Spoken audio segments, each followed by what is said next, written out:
Ready to open the hood? UseTool for the tutorials.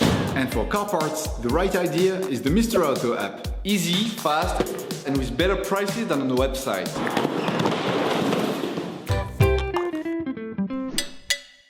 You will find the bulk stabilizer sway bar links used in the video exclusively on the Mr. Auto website and through the link in the description. Turn your engine off and pull up the handbrake. In order to change the sway bar links on your vehicle, it is necessary to lift the front of your vehicle and to remove the wheels to have complete access to the suspension system. Loosen the stud bolts on the front wheels, raise the front of the vehicle and put it in the two-axle stands. We strongly suggest watching the tutorial, raising your vehicle safely before carrying out this step. You will then be able to take off the wheels.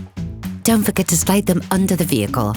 The sway bar links connect the sway bar to the shock absorbers to always ensure that the wheels remain on the ground. These elements can often get jammed, so use a penetrating oil to facilitate the operation. To replace it, start by releasing and removing the lower tie rod on the axle joint of the sway bar links.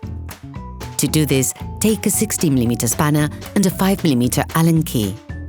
Stop the rotation of the tie rod with the spanner and remove the nut with the Allen key.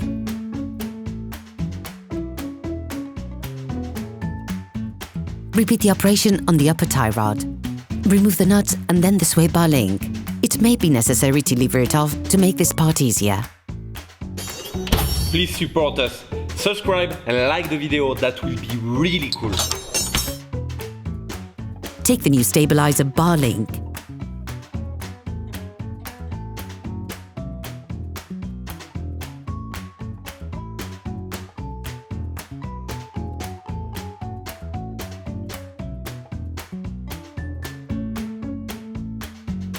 Put it into the lower housing and start to screw the nut in a little.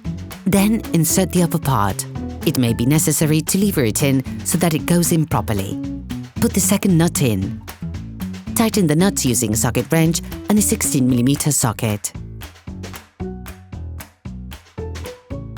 Finish off the tightening with a torque wrench.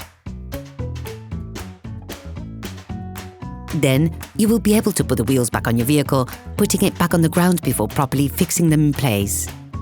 Operation completed. Hello, if this video helped you, like and subscribe.